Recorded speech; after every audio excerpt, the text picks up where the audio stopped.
Hello student, তোমরা যারা ক্যালকাটা ইউনিভার্সিটির আন্ডারে সেমিস্টার 4-এর ছাত্রছাত্রী আছো এবং তোমাদের শিক্ষাবিজ্ঞান সাবজেক্টটা এমডিসি কোর্স অর্থাৎ পাস কোর্সে আছে, তোমাদের জন্য আজকের ক্লাসটা খুবই গুরুত্বপূর্ণ।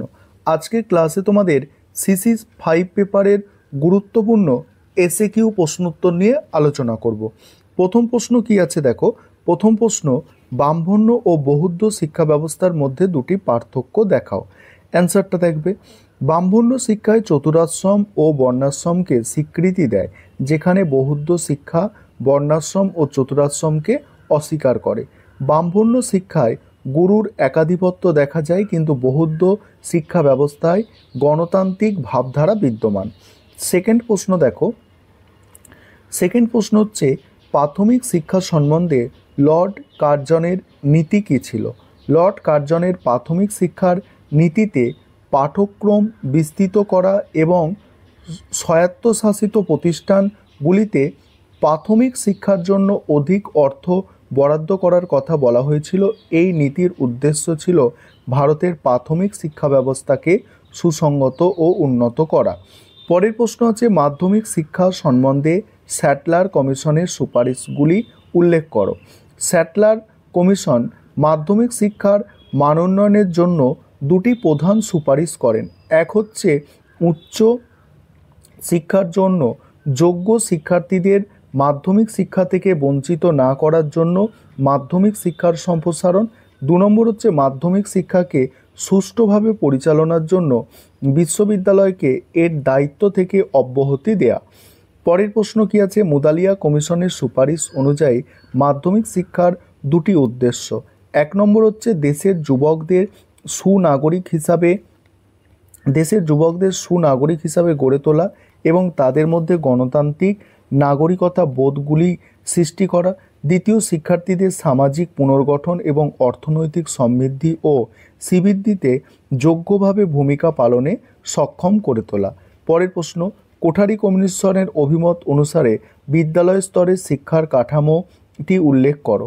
দেখো, কোঠারি কমিশনের মতে বিদ্যালয় স্তরে শিক্ষার কাঠামো হবে দুটি পর্যায়। নিম্ন মাধ্যমিক, সেখানে নবম থেকে দশম শ্রেণী, আর শিক্ষার্থীদের বয়স 14 থেকে 16 বছর। আর আরেকটা হচ্ছে উচ্চ মাধ্যমিক, একাদশ দ্বাদশ, শিক্ষার্থীদের বয়স 16 থেকে 18 বছর। পরের প্রশ্ন হচ্ছে, POA 1992 কি? এটার ফুল ফর্ম হচ্ছে দ্য প্রোগ্রাম অফ অ্যাকশান। ঠিক আছে, তারপরে কি বলা হচ্ছে দেখো, POA 1992 হলো 1986 সালে জাতীয় শিক্ষানীতি এবং রামমূর্তি কমিটির সুপারিশগুলি বাস্তবায়নের একটি পরিকল্পনা। কেন্দ্রীয় শিক্ষা উপদেষ্টা বোর্ড 1992 সালে অন্ধ্রপ্রদেশের তৎকালীন মুখ্যমন্ত্রী জনার্দন রেড্ডির নেতৃত্বে গঠিত একটি কমিটি এই পরিকল্পনা তৈরি করে, যা জনার্দন রেড্ডি কমিটি নামেও পরিচিত। তারপরে মক্তব ও মাদ্রাসা বলতে কী বোঝো? ভারতে মুসলমান সম্প্রদায়ের মধ্যে শিক্ষার প্রসারের জন্য মক্তব ও মাদ্রাসা প্রবর্তন করা হয়। মক্তব ছিল মুসলমান শিক্ষা ব্যবস্থার প্রাথমিক বিদ্যালয়, যেখানে কোরআনের প্রাথমিক জ্ঞান শেখানো হতো। অন্যদিকে মাদ্রাসা ছিল মাধ্যমিক ও উচ্চ মাধ্যমিক বিদ্যালয়। তারপরে কি বলা হচ্ছে দেখো, জাতীয় শিক্ষা আন্দোলনের দুটি কারণ উল্লেখ করো। জাতীয় শিক্ষা আন্দোলনের দুটি কারণ ছিল। 1 নম্বর হচ্ছে দেশের নেতৃবৃন্দ ভারতে প্রচলিত শিক্ষা ব্যবস্থার বিরুদ্ধে একটি নিজস্ব জাতীয় শিক্ষা ব্যবস্থা গড়ে তুলতে চেয়েছিল।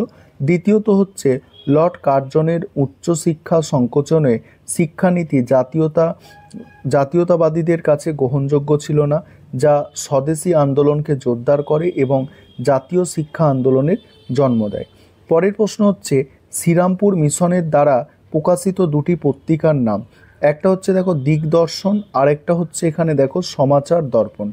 পরের প্রশ্ন উত্তর নিয়ে আলোচনা করব, তার আগে একটা বিষয় তোমাদের বলার আছে। তোমাদের জন্য এই পেপারে স্টাডি মেটেরিয়াল তৈরি করা হয়েছে। তোমরা যারা স্টাডি মেটেরিয়াল পারচেস করতে ইচ্ছুক আছো, নিচে যে নম্বর দেখতে পাচ্ছ এই নম্বরে যোগাযোগ করে স্টাডি মেটেরিয়াল পারচেস করতে পারো।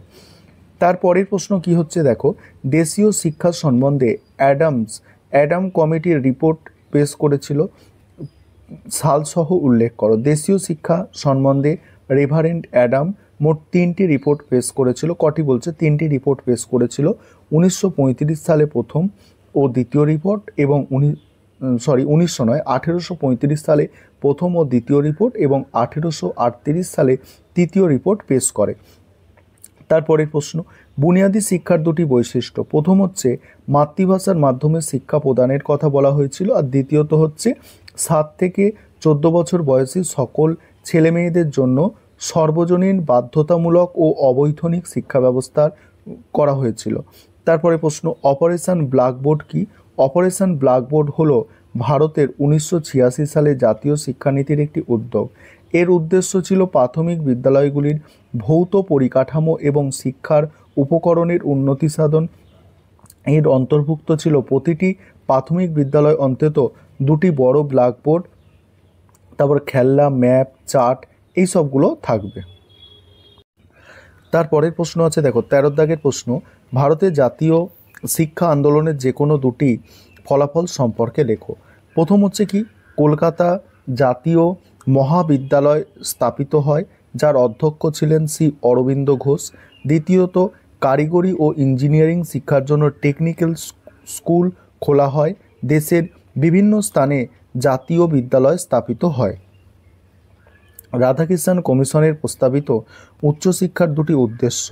1 নম্বর হচ্ছে বিশ্ববিদ্যালয় শিক্ষার লক্ষ্য হবে সামাজিক ন্যায় বিচারের পথকে সুগম করা। দ্বিতীয়ত, উচ্চ শিক্ষার প্রধান একটি লক্ষ্য হবে শিক্ষার মাধ্যমে স্বাধীনতার পরিবেশ সৃষ্টি করা। তারপরে দেখো, স্যাডলার কমিশনের দুটি গুরুত্বপূর্ণ সুপারিশ উল্লেখ করো। প্রথম হচ্ছে উচ্চশিক্ষার মান উন্নয়নের জন্য যোগ্য শিক্ষার্থী যাতে বঞ্চিত না হয় সেই জন্য মাধ্যমিক শিক্ষার সম্প্রসারণ।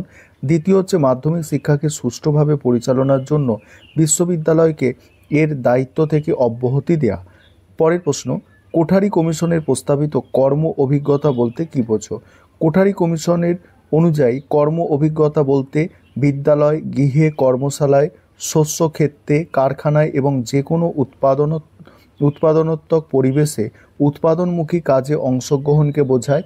এটি শিক্ষার্থীদের হাতে কলমে জ্ঞান অর্জনের একটি গুরুত্বপূর্ণ দিক। তারপরের প্রশ্ন, সনদ আইন 1813 কত টাকা কী কারণে বরাদ্দ করেছিল?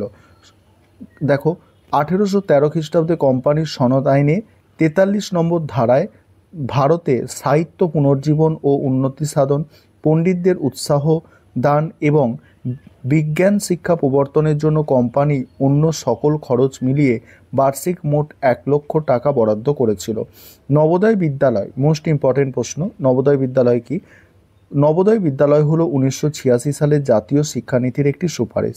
গ্রামাঞ্চলে মেধাবী ছাত্রছাত্রী ও অনুন্নত শ্রেণীর মেধাবী শিক্ষার্থীদের সামাজিক ন্যায় ও উন্নত শিক্ষার সুযোগ প্রদানের জন্য সরকারি পরিচালনায় এই মডেল স্কুলগুলি স্থাপন করা হয়। প্রতিটি বিদ্যালয়ে অনধিক 300 ছাত্রছাত্রী থাকবে এবং প্রায় 432টি জেলায় একটি করে নবোদয় বিদ্যালয় স্থাপনের কথা বলা হয়েছিল। তারপরে প্রশ্ন আছে, ব্রাহ্মণ্য শিক্ষা ব্যবস্থায় সমাবর্তন কি? প্রাচীন ভারতের বৈদিক ব্রাহ্মণ্য শিক্ষায় সমাবর্তন ছিল একটি সমাপ্তি সূচক অনুষ্ঠান। এর মাধ্যমে ব্রহ্মচারীর গুরুগৃহে শিক্ষাকাল শেষ হতো।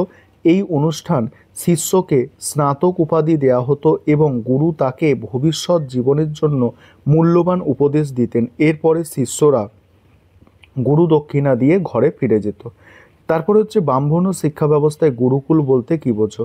দেখো, এখানে গুরুকুল অ্যান্সারটা তোমরা দেখে নাও, আর পরের ক্লাসে তোমাদের আমি 21 নম্বর থেকে আলোচনা শুরু করব।